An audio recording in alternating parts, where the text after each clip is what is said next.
কিন্তু আমারে কামার কয়া ডাক দিও না আল্লাহ।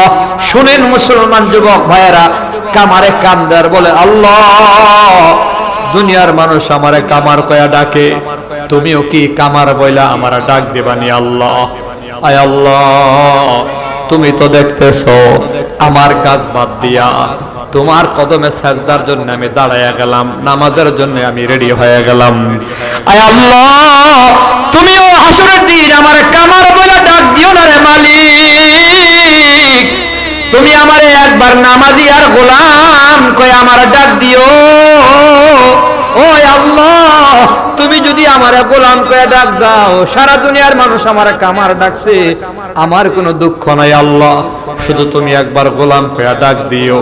আরে গোলাম ডাকের বড় দাম আছে মিয়া নবী কয়, আল্লাহ তাআলা নিজেই কয় ফাদখুলি ফি ইবাদি ওয়াদখুলি জান্নাতি, যে আমার গোলামির ভেতর ঢুকে গেছে সে জান্নাতের মেহমান হয়ে গেছে। আল্লাহ কয় গোলামিতে ঢুকো আর জান্নাতের ভেতর ঢুকে যাও। আয় আল্লাহ দুনিয়ার মানুষ আমার কামার কয়ে ডাকে, আল্লাহ তুমি আমার গোলাম কয়ে ডাক দিও। সুবহানাল্লাহ বলেন না। গরিব আল্লাহ বলে ও রিকশাওয়ালা, তোমার দুনিয়ার মানুষ রিকশাওয়ালা কয়ে ডাক দেয়, তুমি যদি পাক্কা নামাজি হও আমি আল্লাহ গোলাম কয়ে ডাক দেবো। ও ভ্যানগাড়িওয়ালা ভাই, দুনিয়ার মানুষ তোমার ভ্যানগাড়িওয়ালা কয়ে ডাকে, তোমার মনে দুঃখ। সিএনজিওয়ালা ভাই, বাদামওয়ালা ভাই, মাছওয়ালা ভাই, সবজিওয়ালা ভাই, এরে দারোয়ান ভাই, কর্মচারী ভাই, দিন মজদুর ভাই, দুনিয়াতে যে যে কর্ম করো না কেন, দুনিয়াতে কর্মের সাথে মিলায়া দুনিয়ার বান্দা বান্দিরা তোমাকে ডাক দেয়। আমি আল্লাহর গোলামি যদি ঠিক মতো করবার পারো, আমি আল্লাহরে খুশি করতে পারো, পাক্কা নামাজ আদায় করতে পারো, আমি আল্লাহ তোমার গোলাম কয়া ডাক দেবো গোলাম। অতএব মুসলমান যুবক ভাইয়ারা, আমার আল্লাহ চাই বান্দা তুমি নামাজি হয়ে যাও। নামাজ তো আল্লাহ 24 ঘন্টা চাইছে না রে ভাই, আপনাকে আমাকে আল্লাহ তাআলা বলে ফজরের সময় নামাজে আসবি, এরপরে বান্দা তুই তোর কাজে বের হয়ে যাবি, আবার 7-8 ঘন্টা পরে যোহরের সময় নামাজে আসবি, আবার কাজে বের হয়ে যাবি, ঘন্টা 2 ঘন্টা পর আবার আসর নামাজে আসবি, আবার বান্দা রাজনীতিতে বের হয়ে যাবি, গল্প করবি, দোকানদারি করবি, খেলাধুলা করবি, আবার 1 ঘন্টা পরে এসে মাগরিবের নামাজ আদায় করবি, মাগরিবের নামাজ পড়ে আবার বের হয়ে যাবি। বান্দা তুই যা রিকশা চালা, সিএনজি চালা, ব্যবসা বাণিজ্য কর, আবার এশার নামাজ জামাতে আদায় করবি, এশার নামাজ আদায় করে বান্দা তুই ঘুমায়া যা, ফজর পর্যন্ত ঘুমা, আমি আল্লাহর কোনো সমস্যা নাই। আল্লাহ বলে বান্দা 7 ঘন্টা 8 ঘন্টা ঘুমাও, আমি আল্লাহর কোনো সমস্যা নাই। আবার ফজর নামাজ জামাতে আদায় করবি, 5 ওয়াক্ত নামাজে সময় হিসাব করলে বোঝা যায় সর্বোচ্চ 2 ঘন্টা লাগে, 2 ঘন্টার বেশি লাগে না। মানুষের জীবনে প্রত্যেক দিন 24 ঘন্টার ভেতরে 2 ঘন্টা আল্লাহরে দেওয়ার কথা। আল্লাহ কয় বাকি 22 ঘন্টা বান্দা তুমি ব্যবসা করো, বাণিজ্য করো, রাজনীতি করো, শ্বশুর বাড়ি বেড়াও, দোকানদারি করো, রিক্সা চালাও, সিএনজি চালাও, গল্প করো, খেলাধুলা করো, গুনাহ করিও না। আমার আল্লাহ কয় 2 ঘন্টা যদি আমাকে দিতে পারো, 24 ঘন্টা আমল নামাই নামাজের নেকি লেখা চালু থাকবে। 5 ওয়াক্ত নামাজ আদায় করলে 50 ওয়াক্তের নেকি লিখে দেওয়া হয়। নামাজ পড়ব তো ইনশাআল্লাহ, আল্লাহ কবুল করেন, সবাই বলি আমিন। জবাব দেন, চাকরি আগে না নামাজ? কাজ আগে নাকি নামাজ? এই সিএনজি আগে নাকি নামাজ? রিকশায় আগে নাকি নামাজ? আর রিকশাওয়ালা ভাই, আজান হয়ে গেছে, পেডেল বন্ধ, আল্লাহর ঘরে যাও। অনেক গরিব দুঃখী মানুষে কয় হুজুর আমরা গরিব মানুষ, দোকান খুললা না রাখলে বেচা কিনা হইব না, রিকশা নিয়ে পয়সা থাকা লাগে, নামাজ আমি পরে পড়মু না। না, আমার নবীর সাহাবায়ে কেরাম এত গরিব থাকার বড় জামাত কাজা দিতেন না। আমার নবীর একজন সাহাবীর খবর নিয়ে দেখেন, সাহাবীর নাম হলো তালহা রাদিয়াল্লাহু আনহু। তালহা ফজরের নামাজের সময় সবার পরে আসে, সালাম ফিরানোর সাথে সাথে সবার আগে মসজিদ থেকে বের হয়ে দৌড় মারে। ভালো করে শুনেন, নবীর সাহাবী তলহা ফজর নামাজে আসে পড়ে, আগে আসে না পরে আসে? নামাজে সবাই দাঁড়ায় গেছে, তখন আইসা দাঁড়ায়। সালাম নবী যখন ফিরায় সাথে সাথে দৌড়ে বাড়িতে চলে যায়, মানে আসে পরে আর যায় আগে।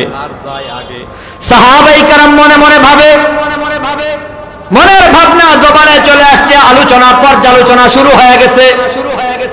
আমরা সবাই নবীর দরবারে বসে বয়ান শুনি, আর তলহা আসে পরে আর আগে আগে চলে যায়।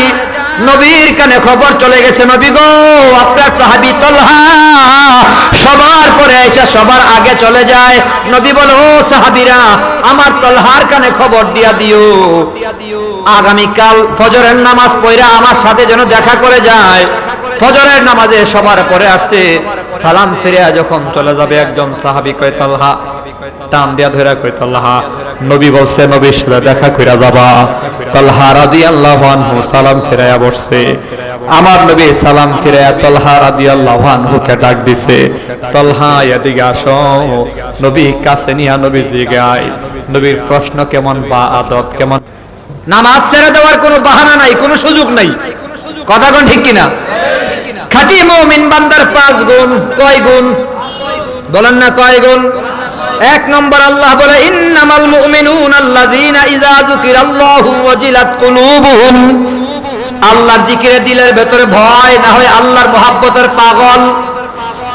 ওয়া ইযা তুলিয়াত আলাইহিম আয়াতুহু যাদাতুহুম ঈমানা। খাঁটি ঈমানদার আল্লাহর কোরআনে মজা পাবে। ওয়া আলা রাব্বিহিম ইয়াতাওয়াক্কালুন। খাঁটি মুমিন আল্লাহর উপর ভরসা করবে। আল্লাযীনা ইউকিমুনাস সালাহ। খাঁটি মুমিন 5 ওয়াক্ত নামাজ নিজে পড়বে, অন্য কেউ বলবে। ওয়া মিম্মা রাযাকনাহুম ইউনফিকুন। লাস্ট শুনেন, 5 নম্বর গুণ আল্লাহ বলে, ওয়া মিম্মা রাযাকনাহুম ইউনফিকুন। আল্লাহর দেওয়া সম্পদ থেকে আল্লাহর রাস্তায় খরচ করে। সম্পদ কে দেয়? ধনী কে বানায়? আয় জোরে কর না। আমারে ধনী কে বানাইছে? আর আমার ভাইরে গরিব কে বানাইছে? আমার ভাই হলো আল্লাহর রাস্তা। এটা ওয়া মিম্মা রাযাকনাহুম ইউনফিকুন। আল্লাহর দেওয়া সম্পদ আল্লাহর রাস্তায় খরচ করবে। মানে এ মুসলমান, দুনিয়ার ভেতরে দেখি এক ভাই ধনী, আরেক ভাই বড় গরিব। ও টাকাওয়ালা ভাই, নিজের সন্তান সংসার নিয়ে মজার মজার খাবার খাও, গরিব ভাইয়ের খবর পর্যন্ত নাও না। না না, খবর নিয়ে দেখো পাশের বাড়িতে ঘরে খাবার আছে কিনা। মনোযোগ এদিকে দেন, এদিকে এদিকে খবর নিয়েন পাশের ঘরে খাবার আছে কিনা। মজার মজার খাবার রান্না করে খাই আমরা। গরম কাপড় আমার গায়ে আছে, আমার প্রতিবেশী রিকশাওয়ালার গায়ে একটা চাদর নাই, শাল নাই। আমার ঘরে 3টা কম্বল আছে। পাশের বাড়ি গরিব, গরিবের সন্তানগুলো নিয়ে মা বাবা থরথর করে কাঁপে, একটা কম্বল নাই। 300 টাকা দিয়ে একটা কম্বল কিনে দেন। 100 টাকা দিয়ে বিদেশি জামাগুলা কিনতে পাওয়া যায়, ভ্যান গাড়িতে বিক্রি করে। এমন একটা গরম কাপড় পকেটে রাখেন, হাতে রাখেন। পথ শিশু রাস্তায় দেখা হয়েছে, গায়ে পড়াইয়া দেন। রিক্সাওয়ালা ভাইয়ের গায়ে জড়াইয়া দেন। রাস্তায় রাতে ঘুমায় রয়েছে, গায়ে পড়াইয়া দেন। লিখে দেন, আমার আল্লাহ আপনাকে। নবী বলে, তুমি যদি একটা কাপড় অন্নহীন বস্ত্রহীন মানুষকে একটা বস্ত্র দাও, কাপড় দাও, আল্লাহ নবী কয় তোমাকে আল্লাহ জান্নাতে 2টা পোশাক দান করবে। প্রতিবেশীর ঘরে খাবার নাই, কম্বল নাই, আরামের ঘর নাই। এই ঘরগুলার খবর নেওয়া, এটাই হলো আল্লাহর দেওয়া সম্পদ, আল্লাহর রাস্তায় খরচ করা। উলাইকা হুমুল মুমিনুনা হাক্কা। এই 5 গুণ যাদের অর্জন হবে তারাই হবে খাঁটি মুমিন। আল্লাহ তাআলা আমাদের সবাইকে 5টা গুণ অর্জন করে খাঁটি মুমিন হওয়ার তৌফিক দেন। সবাই বলি আমিন। আরো জোরে বলি আমিন। আমি শুনছি আপনাদের এখানে 7:30টায় নাকি নামাজ, এজন্য 7:23 হয়ে গেছে। যেহেতু অনেক মসজিদে জামাত হবে, হ্যাঁ যাই হোক, 7:30টা জামাত না, তো আর মাত্র 7 মিনিট আছে। জামাতের সময়ে মাইক চললে মানুষ বিরক্ত হবে। আমরা নামাজ পাক্কা করব ইনশাআল্লাহ। আল্লাহ কবুল করেন, সবাই বলি আমিন। যতটুকুন বলেছি ভুল ভ্রান্তি হলে ক্ষমা চাই, সহিহ কথাগুলোর উপর আমল চাই, সকলের দোয়া চাই।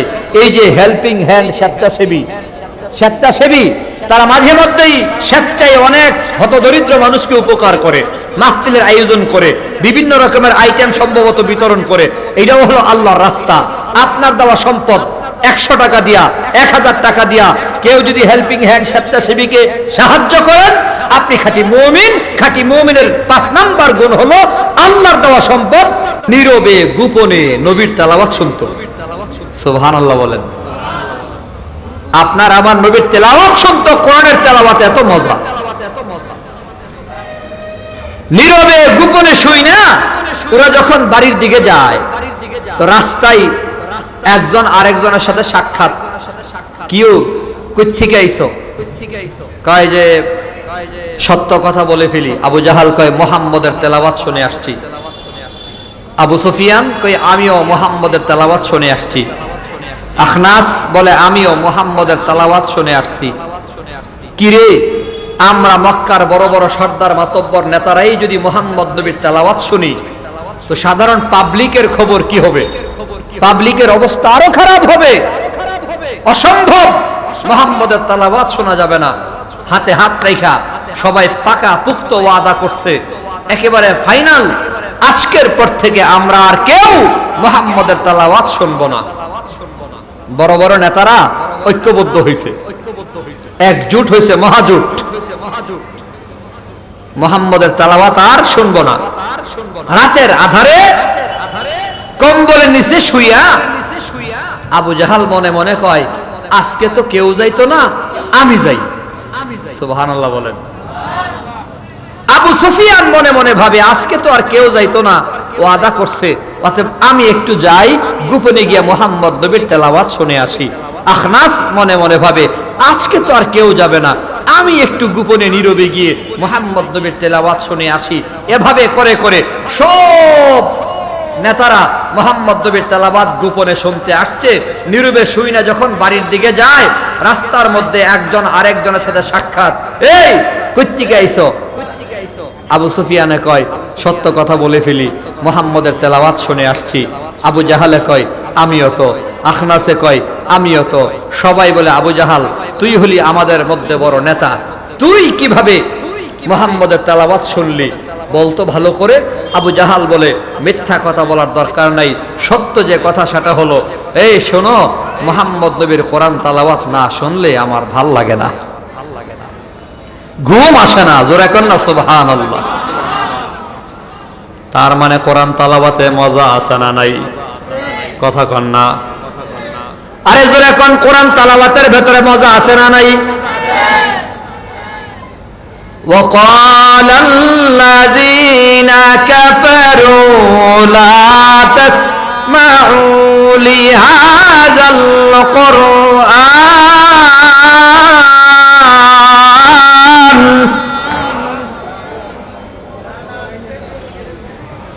وقال الذين كفروا لا تسمعوا لهذا القرآن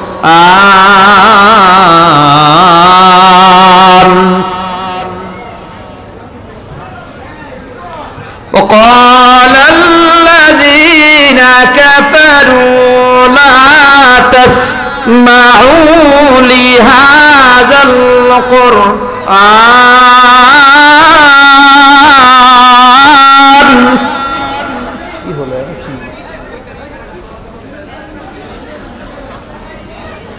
তার মানে জবাব দিয়ে আপনারা বলেন, কোরআন তেলাওয়াতে মজা আছে না নাই? এই কথা কন। কোরআন হচ্ছে কালামুল্লাহ, আল্লাহর কালাম। যে মজা পাইছে তো পাইছে। মুসলমান যুবক ভাইয়েরা, কোরআন তেলাওয়াতের মজা একদিনে পাওয়া যায় না। ক্রিকেট খেললে যেমন প্রথম দিনে মজা পাওয়া যায় না, প্রথম দিন ফুটবল খেললেই ফুটবল খেলার ভেতরে মজা পাওয়া যায় না, বরং প্রথম দিন খেললে বড় তিতা লাগে, শরীর ব্যথা, মাজা ব্যথা, কোমরে ব্যথা, আছে না নাই? প্রথম দিন খেলাধুলা করার পরে পুরো শরীর বডি যেমন ব্যথা করে, তাই কোরআন তেলাওয়াতে হয়তো প্রথম দিন মজা পাবেন না। খেলতে খেলতে খেলায় যেমন মজা, কোরআন তেলাওয়াত করতে করতে কোরআন তেলাওয়াতেও মজা। অতএব খাঁটি মুমিন বান্দার 2 নম্বর গুণ হলো আল্লাহর কোরআন তেলাওয়াতে মজা পাবে। ওয়া আলা রাব্বিহিম ইয়াতাওয়াক্কালুন।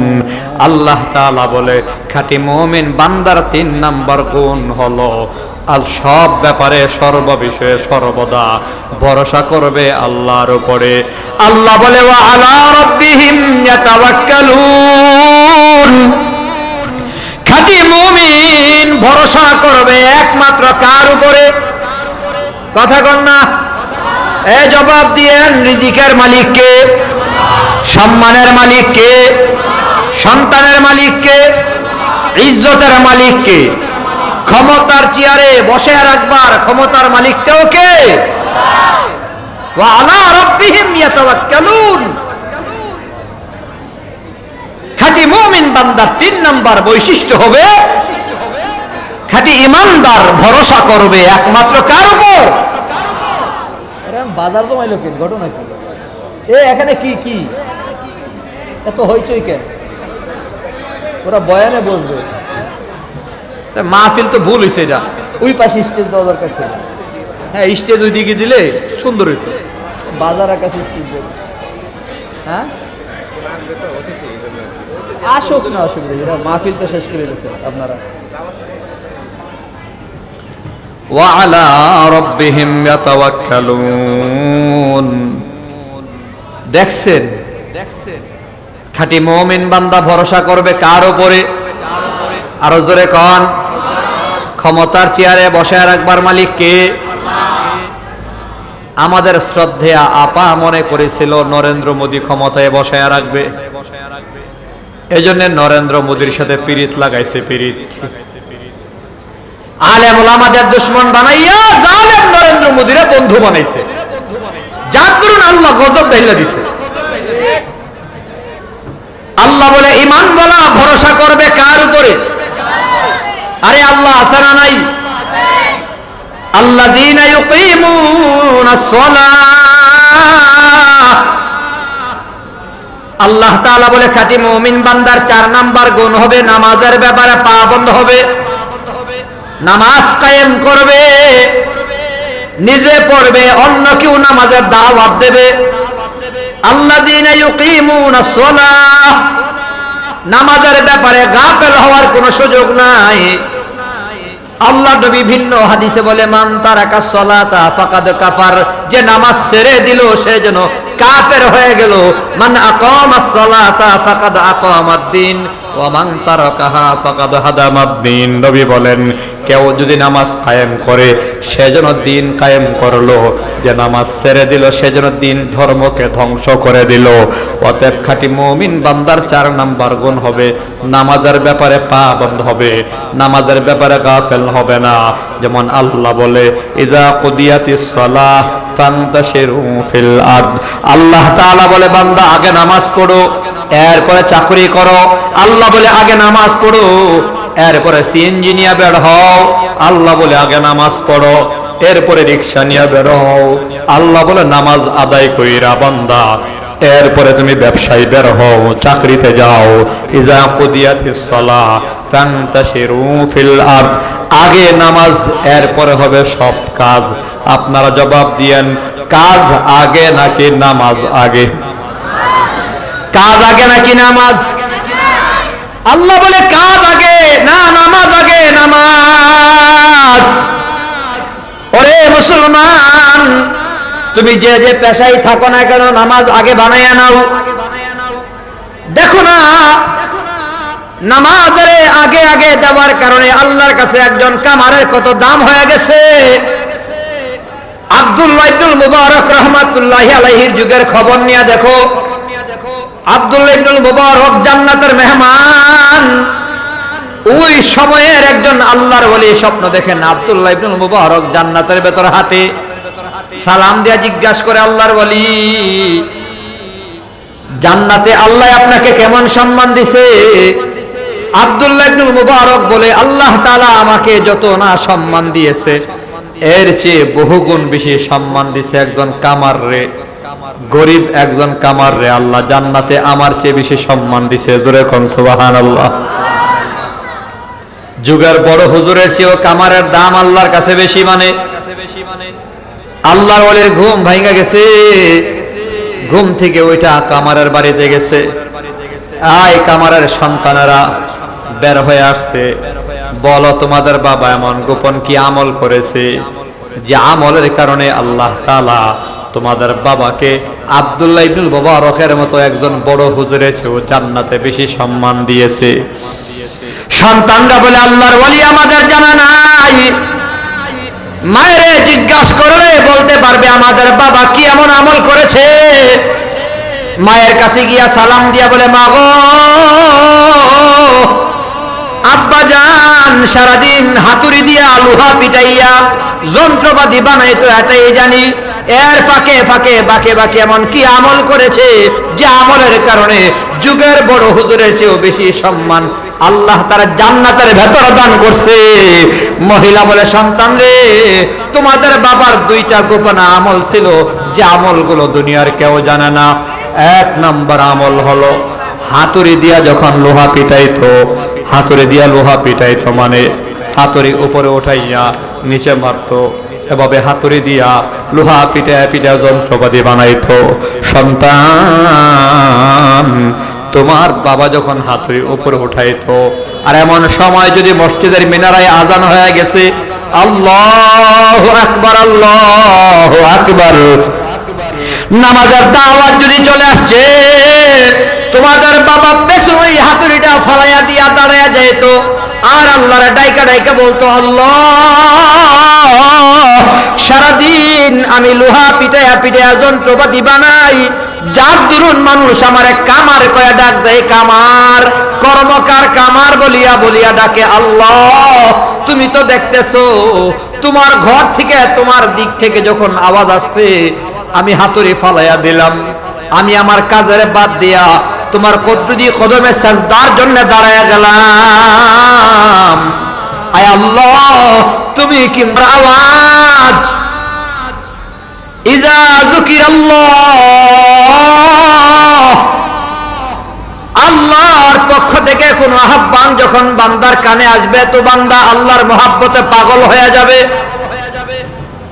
যেমন দেখেন আমাদের সমাজে ৬০-৭০ বছরের বয়সের মুরব্বী, ৭০ বছর ৮০ বছরের বয়সের মুরব্বীরা রাতের আধারে ঠান্ডা কুয়াশার ভেতরে আরামের ঘুম হারাম কইরা কম্বল লাথি মেরে রাত ৪টা, ৪:৩০, ৫টা সময় ঠান্ডা পানি দিয়া ওযু কইরা থরথর করে কাঁপে আর আল্লাহর ঘরের দিকে দৌড়ায়।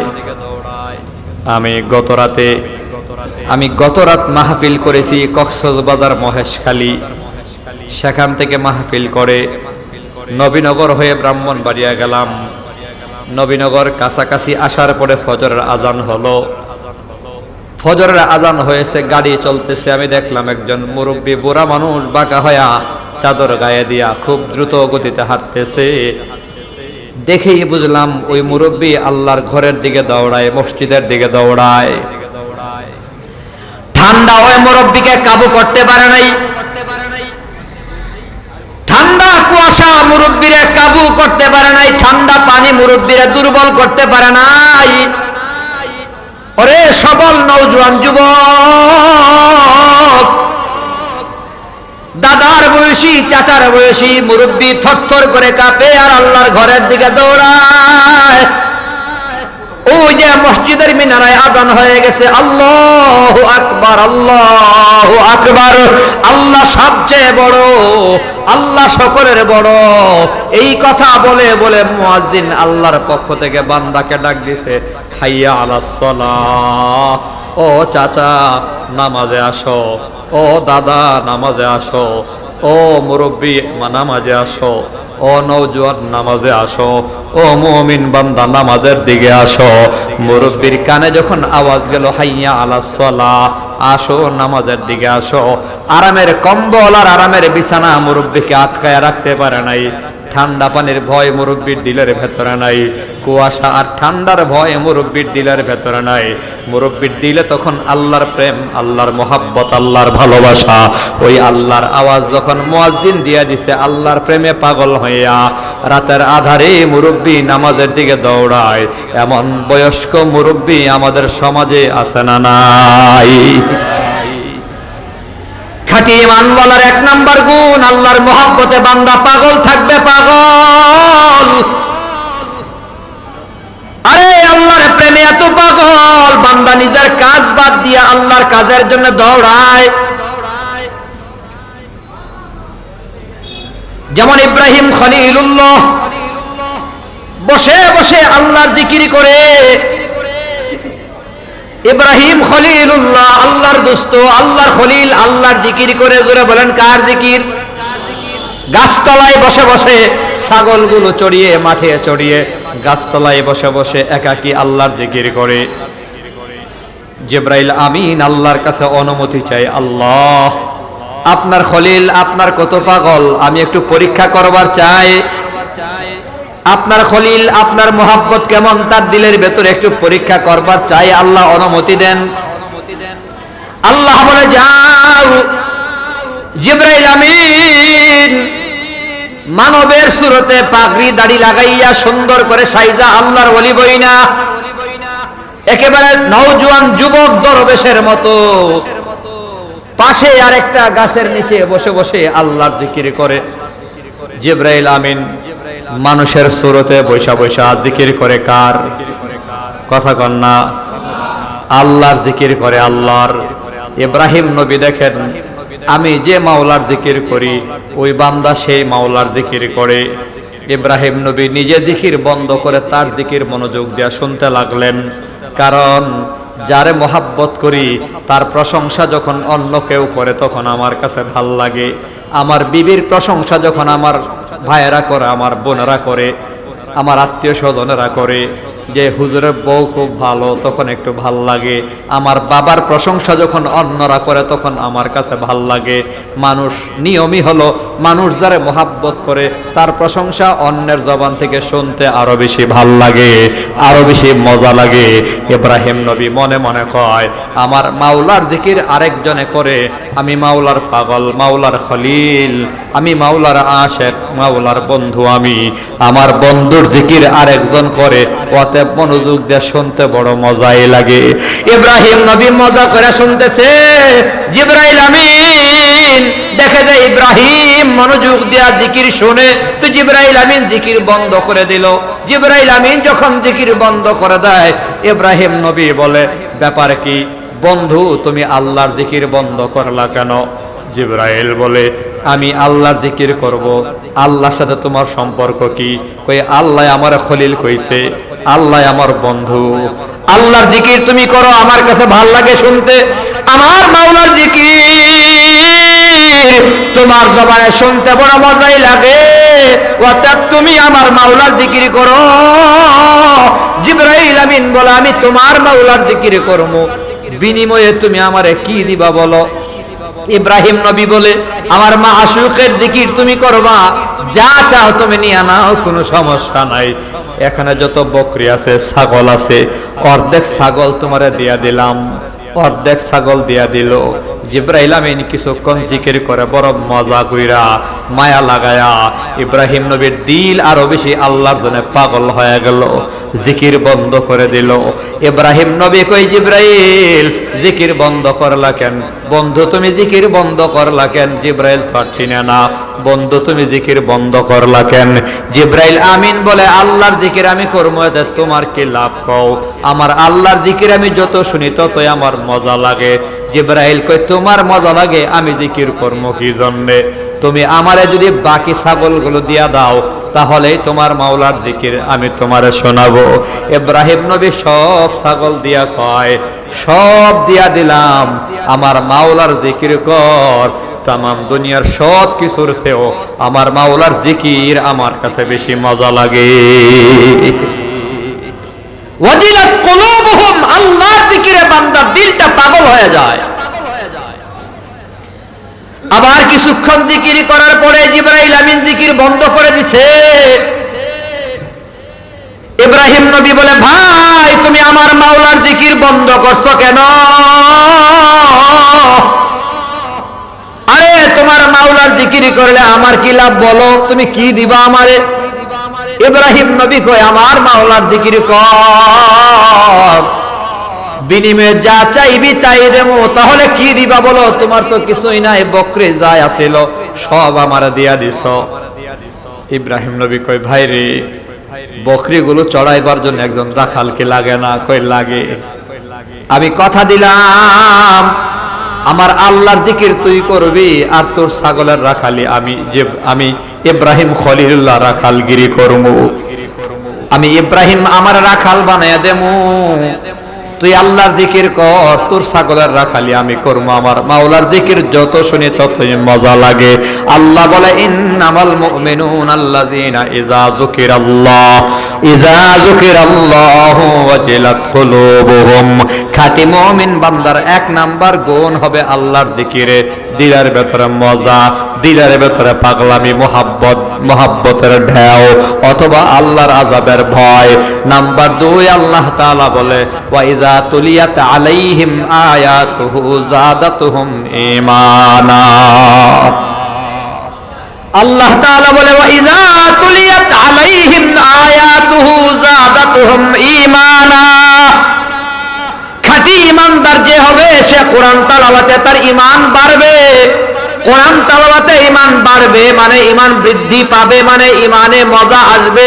তার মানে হলো কোরআন তেলাওয়াতে খাঁটি ঈমানদার মজা পাবে, কোরআনের বয়ানে মজা পাবে, তাফসীর মাহফিলে মজা পাবে, ওয়াজ মাহফিলে মজা পাবে, দ্বীনি মজলিসে মজা পাবে, কোরআন তেলাওয়াতে মজা। বাস্তবে জবাব দিয়েন, আল্লাহর কোরআন তেলাওয়াতের ভেতরে মজা আছে না নাই? মজা আছে না নাই? মানুষের মুখের কথায় এত মজা, হাজারো মানুষ ঘন্টার পর ঘন্টা বসে মানুষের মুখের কথা শুনে, ঠিক না? যেমন কুয়াকাটার হুজুর যখন বয়ান করে লাখো মানুষ হয়, আবার ডক্টর মিজানুর রহমান আজহারি যখন বয়ান শুনে তো পুরো পৃথিবীর মানুষ তাকায় থাকে মিডিয়ার দিকে, ঠিক না? মাঠে জমা হয় 20-25 লক্ষ, আর কোটি মানুষ মোবাইলের ভেতরে বসে থাকে লাইভ বয়ানটা শোনার জন্য। তো মানুষের কথার ভেতরে এত মজা।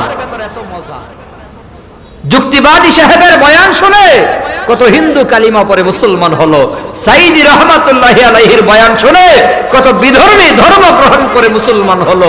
কই মানুষের মুখের কথার ভেতরে যদি এত মজা হয়, তো কোরআন তেলাওয়াতে মজা আছে না নাই? থাকবে না কেন? কোরআন হচ্ছে কালামুল্লাহ, আল্লাহর কালাম। জোরে বলেন, কার কালাম? একটু আওয়াজ দিয়া বলেন, কোরআন কার কালাম? আপনার আমার নবী বলে, কোরআন হচ্ছে কালামুল্লাহ, আল্লাহর কালাম। মানুষের কথার ভেতরে যদি এত মজা থাকে, তো আল্লাহর কথায় মজা আছে না নাই? আল্লাহর কথার ভেতরে কত মজা। আরে কোরআন হচ্ছে আল্লাহর কালাম, আল্লাহর কথা। মজা আছে বলেই তো এই কালামুল্লাহ কোরআনকে আম্মা জান আয়েশা সিদ্দিকা রাদিয়াল্লাহু তাআলা আনহা একদিনে এক খতম তেলাওয়াত করতেন। কাসেম নানতুবি রহমাতুল্লাহি আলাইহি রাতের বেলা 2 রাকাত নামাজে 30 পারা কোরআন তেলাওয়াত করতেন। রমজান মাসে ইমামে আবু হানিফা রহমাতুল্লাহি আলাইহি একদিনে পুরা কোরআন শরীফ 2 বার খতম করতেন। 2 বার 30 পারা কোরআন তেলাওয়াত করে খতম করতেন। তার মানে কোরআনের তেলাওয়াতে নিশ্চয়ই মজা, স্বাদ আছে না নাই? আছে। নবীর যুগে তো আবু জাহাল, আবু লাহাব, আবু সুফিয়ান, আখনাস, মক্কার বড় বড় সর্দাররাও